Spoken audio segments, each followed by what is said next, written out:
The Mamdani effect has spread across the country and landed in Minneapolis. Omar Fateh, a Muslim man with Somalian heritage, is a Democrat mayoral candidate for the city. And like his New York counterpart, he's pushing some very controversial ideas that are putting blue-blooded Americans offside. To make an affordable Minneapolis that works for everyone, we need a mayor that works as hard as you do. I'm ready to work hard to 1. Build a Minneapolis that working people can afford to call home. 2. Protect our city from a hostile White House. And 3. Diversify our city's public safety response.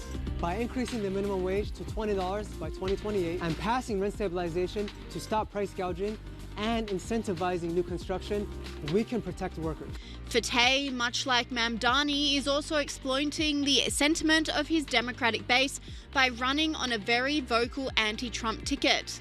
Protecting all of our communities from Donald Trump means not letting MPD interact with ICE, whether it's for an immigration raid or not. Our residents deserve a mayor that will stand up to Donald Trump and say, no, not in our community. He has also made his allegiances to the Somalian community very clear, using politics to push through his community's agenda. Investing in increasing affordable housing and not gentrifying our neighborhoods. These are all things that are causing harm to our community because of this idea that there isn't money, when in reality, we do have this money to spend on this. It's just that we're choosing not to. It's not a value of ours.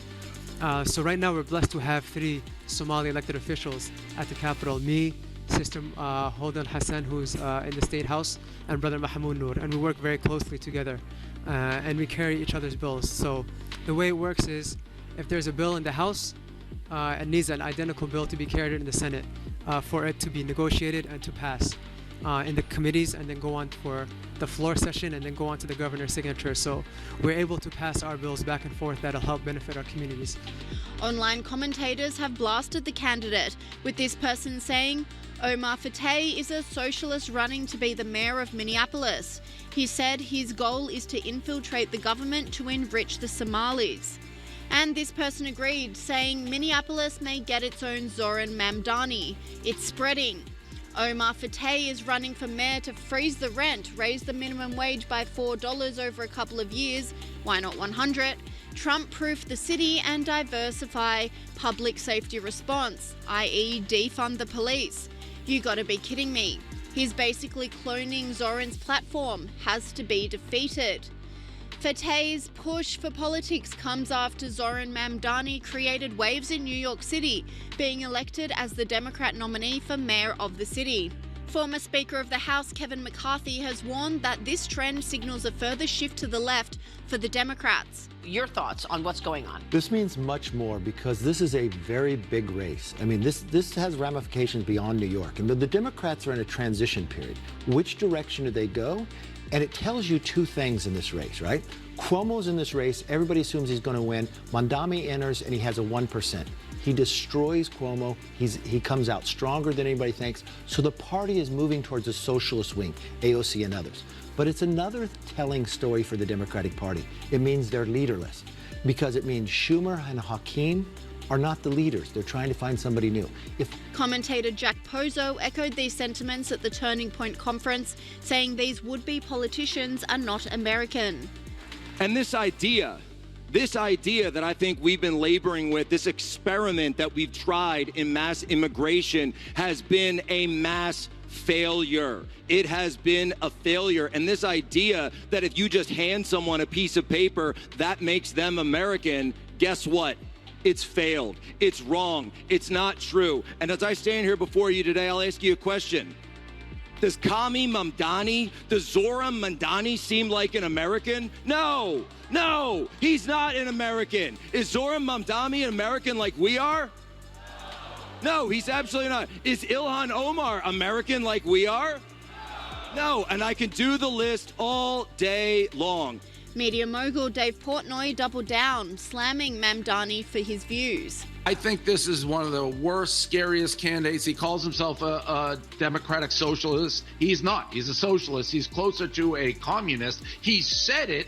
He's on the record saying he wants to put as many socialists in power so he can seize the means of production. This guy, to me, hates the American dream. He hates what made this country great. He hates capitalism. He wants a fundamental shift in what has built this company, and he doesn't really particularly hide it. He's also somebody who believes crime is basically a social construct. He's quick to side with terrorists. But not everyone is as frightened of the new wave of Islamic socialism as conservative commentators. Bernie Sanders is right behind the push. So, most importantly, I'm going to do everything I can to see that Tehran becomes the next mayor of New York. This commentator sarcastically replied, "He's amazing and so wise. I'm sure it would be great. It's not like we have any proof it will fail." What if Mamdani? So say you live in Jackson Hole, Wyoming, beautiful place, or Santa Fe, New Mexico, another beautiful place, or Key West, Florida. I wouldn't say Key West is beautiful, but if you like the water, okay. Why do you care about who the mayor of New York City is? You know, right? Doesn't affect you. But there's a larger question here. And that's what I want to get into you. So, we are experiencing a revolution in America right now. Traditional values, baby boomer values. I'm a baby boomer, 1949, okay? Of how Americans should live, drastically changing across the board. Gay marriage in the 1950s and 60s, forget about it. Never could have happened. Some of the changes are good, okay? But a lot of them are not. And one that's not is the permissive people who are elected to powerful positions. And the mayor of New York City, the largest city in the country, is a powerful position. Now, the guy running, in case you're not familiar, is Zoran Mamdani, okay? He is, 33 years old, born in Uganda, 1991. He settled in Queens in 1995. He went to Wesleyan University. He's a former rapper. And then he got elected to the New York Assembly from Astoria, Queens. Very charismatic guy, by the way. Well-spoken, looks good on TV. But he said, hey, I'm a socialist. But he's not a socialist, he's a communist. Okay, if you look and study his speeches, what he wants to do as mayor of New York is tax people to a rate that's punitive, that would hurt them. Working people. So say you're a union guy and you're on the Long Island Railroad and you're making $150,000 a year, which is what most of the people on the Long Island Railroad are making. Well, if you got a New York address, Mamdani is going to bop you with taxes. So you will pay city tax, state tax, federal tax. You'll pay way more than 50% to the various governments, which with the housing prices in New York, it's not going to leave you any money at all. He's going to strangle, the government's going to strangle you. And the money that he gets from the higher tax is going to go to the poor. He's going to give it to him. No strings attached. So you're a heroin addict, you're going to get money like they do in San Francisco. Get here. We're going to finance your habit to some extent. You can steal and shoplift and get the money there or prostitute yourself, and we're not going to prosecute you for any of that. So go have a good time being a heroin addict, and we don't care. We're going to take the hard-earned person's money and give it to you. You think I'm exaggerating? I'm not. That's exactly what happens. So Mamdani's down with all of that, and he's got a color thing going on. So he like the white people going to pay more. Okay, so the white people are going to pay more. A couple of sound bites just to give you a flavor of this guy.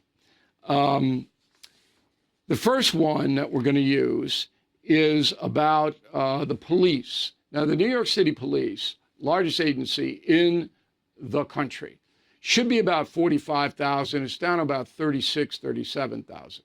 Roll the tape on it. Police do not create safety. For many, many people across this city and this state, police actually create and amplify violence. And it is very important to speak about that reality that many people have, because it pushes up against the conventional understanding of police, who are seen to be people who come to resolve violence. But I mean, you just look at the history of the NYPD and you see that we have invested in a system that functions in many ways to punish poor black and brown people across this city and across this state and frankly across this country. So that's a total lie. And you can see the lie when you look at the victims of violent crime. Almost half are African Americans, not only in New York, but all over the country. So African Americans are being attacked, physically attacked by miscreants, by violent criminals. It's not the cops that are attacking the African Americans, it's the criminals. But Mandami and his crew, they don't want to punish the violent criminals. So you'll get a guy who's got 14, 15 arrests, a couple of convictions. He beats somebody up. He's right out in bail in 2 hours. That's Mandani. So he wants you to think that it's the cops that are going into the black neighborhoods and beating the hell out of people of color. That's what he's selling. Mandani's selling that. But it's a lie. There are cases of police abuse, but it's not at any level that you would make that kind of a statement. But the violent criminals who are attacking African Americans at an astronomical rate are mostly black. It's black on black crime. It's not white people going into Harlem or Bed-Stuy or the Bronx. And a lot of it's drugs and all of that. We know that. Mandami is just lying to me. He's lying. Now, if you're a police officer in New York City and you're making, 75, 80 grand, and people are spitting at you and the mayor hates you and you got to do all this paperwork and morale is low and you don't want to be there. So he's undermining public safety. So I'm trying to get across to the people who supported him. You think it's bad now in New York City? Where do you see what happens? Who's going to protect you? Who? Can't carry in New York City. You're not protected. All right, the other thing I want to, this is a paper statement on X. This is October 8th, 2023. Mandami says, quote, Netanyahu's declaration of war, the Israeli government's decision to cut electricity to Gaza, and the Knesset members calling for another Nakba, will undoubtedly lead to more violence and suffering in days and weeks to come. Path to a just and lasting peace can only begin when ending the occupation, dismantling apartheid. All right, so this is the day after more than 1,000 innocent Jewish people were slaughtered by Hamas. And that is the opening of Confronting Evil that'll be out on September 9th. I describe exactly what happened in that town. Mandami's blaming the Israeli government for it, not Hamas. Okay. Now, any reasonable person, even if you took Mandami's side that Israel is a oppressor, would say, well, yeah, Israel should lighten up or should be more moderate, but the Hamas people are savage killers, not Mandami. No. Do you want that mindset? That's what you're going to get. That's what you're going to get. So to me, I don't live in New York City, and I don't live there. I could easily, and I have had many, many opportunities. Never. I was born there. I was born in Columbia Presbyterian Hospital on the far Upper West Side bordering Harlem. Okay, my mother worked at that hospital as a physical therapist. I was born free, as the Lion movie went. And then my parents moved out to Levittown because, it was an easier place to raise children. And so I've never lived in New York City, but I attempted a few times because it is an unbelievably vibrant city, or it used to be. I live outside. I'm not going to be affected directly by this guy. But my daughter lives in there, Manhattan, and I'm very worried for her safety. Extremely worried. I'm worried now. If this guy gets in, I might have to hire a private security guard to follow her around. Of course, she's not going to want that. But, you know, it's a serious situation. And all Americans, it could happen in your town. Chicago, happening. LA, happening. San Francisco, happening. Seattle, Boston. Boston is safe, but it's chaotic. Okay? Baltimore, you almost can't go there. DC, Trump's going to take it over. It's run so poorly. And on and on and on and on and on. We got to arrest that. And the only people who can do it are the voters. Thank you for watching.